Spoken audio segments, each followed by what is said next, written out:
All right, welcome. Today, we're going to dive deep into the US tax system. We're going to explore some pretty major proposals that could totally reshape how you're taxed, and we'll also unpack some of the powerful strategies that are already kind of hidden in the current code. Let's get right into it. So let's just start with a big question. What if the fundamental rules for your single biggest expense, your taxes, were just suddenly rewritten? Now, this isn't just some hypothetical exercise. Right now, ideas that could completely change who pays what, how much they pay, and even what counts as income in the first place are being seriously debated. And the outcome, well, it could have huge consequences for pretty much everyone's financial life. Okay, so where do these proposed changes even start? Well, first, let's look at the ideas that would hit closest to home for most people, the ones that would directly affect the paychecks of W-2 earners. You know, the millions of us who get a regular salary from an employer. One of the biggest proposals that's been gaining a lot of traction is the idea of completely eliminating federal income tax on tips.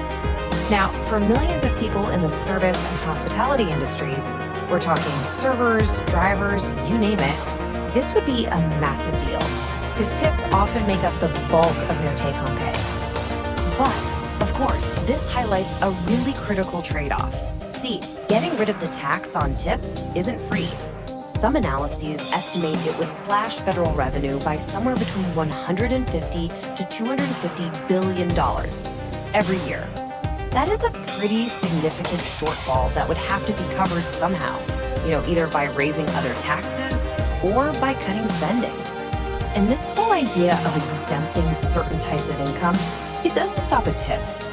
Other proposals that are floating around include making overtime pay tax-free, getting rid of taxes on Social Security benefits, and even letting you deduct the interest on car loans, as long as it's for an American-made car. You start to see the theme here, right? It's all about using the tax code to encourage specific behaviors, like working more or buying American, while also trying to ease the financial load on certain groups. Okay, now let's shift gears a bit. We're moving away from the income of employees and into the world of business owners and investors. And over here, the tax code it operates on a totally different level. It's not just about paying what you owe, it's this whole landscape of powerful incentives built around fascinating concepts like paper losses. This quote right here, it really gets to the absolute heart of the matter. The tax code is intentionally designed to encourage stuff that the government thinks is good for the country, like, say, providing housing. So the government basically offers financial rewards, tax breaks, to motivate people to become real estate investors. Why? Because if they didn't, the government might have to provide all that housing itself. It's really a kind of strategic partnership.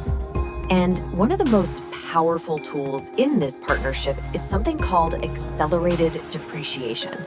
So normally, you deduct the value of a residential building slowly over 27 and a half years. But this strategy, it lets investors front-load all those deductions, taking a huge write-off in just the first few years. This is absolutely key to creating those big, immediate tax savings. So how does that actually work in practice? Well, it's done through a process called a cost segregation study. First, an engineering study comes in and identifies all the non-structural parts of the building. We're talking carpeting, light fixtures, appliances, that sort of thing. Then, these components get reclassified to have a much shorter tax life, maybe 5 or 7 years. This allows for this massive acceleration of write-offs, which creates a huge paper loss right away, even if the property's actual value in the real world is going up. And this is where it gets really crucial. See, normally, real estate losses are considered passive, so they can only offset passive income. But there's a key exception. If the property is a short-term rental, think average stays of 7 days or less, and the owner materially participates by actively managing it, those giant paper losses can be used to directly offset active income from, say, a W-2 job. This is an incredibly powerful way for a high-earning professional to dramatically slash their overall tax bill. Now, this same idea of using structure to cut down on taxes applies way beyond real estate. For other business owners, one of the biggest expenses is payroll tax. So how do they tackle that? Well, the answer often comes down to their legal business structure. Just take a look at this table. It shows the impact perfectly. With a standard LLC, the entire $140,000 in profit gets slammed with a 15.3% self-employment tax. That's over $21,000, ouch. But by structuring as an S-Corp, the owner can pay themselves a reasonable salary. Here it's $60,000, and that gets taxed. The rest of it, the other $80,000, is taken as a distribution, which is not subject to that same payroll tax. And look at the result. The tax paid plummets to just over $9,000. That's a tax savings of more than $12,000 on the exact same profit. So we've seen how the rules work now. But what about the future? Let's zoom way out to the macro level, where you've got these two fundamentally different philosophies about the whole purpose of taxation, and they're competing to define what happens next.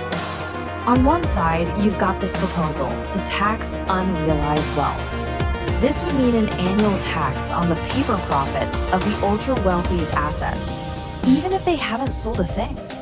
The focus here is all about taxing the accumulation of wealth itself.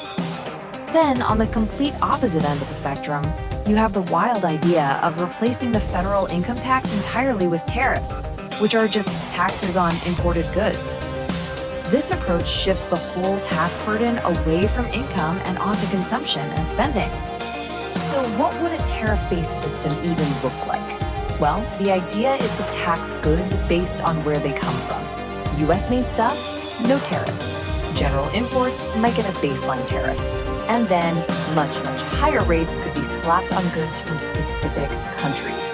The whole goal is to shift how we spend our money and create this powerful financial reason to buy domestic.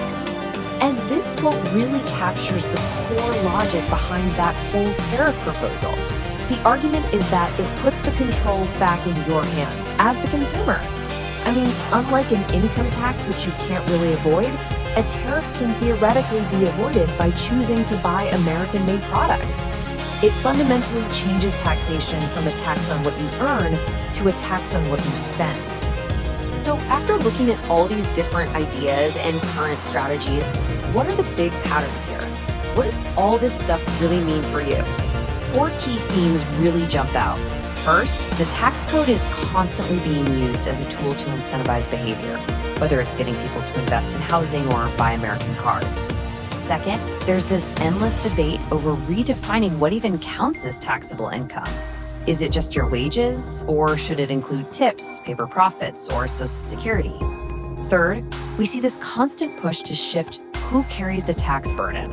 Is it from labor to wealth, or from income to consumption? And finally, there's the incredible power of paper finances, like depreciation, to have a massive impact on your real-world tax bill. And all of that leaves us with one final and I think really essential question. As we watch all these debates play out, it's worth asking ourselves, is the main goal of our tax system just to fund the government's operations, or is it something much more powerful? A tool that's designed to actively shape our economy and our society by rewarding some actions and discouraging others? The answer to that question? Well, that's what's going to define the future of everyone's finances.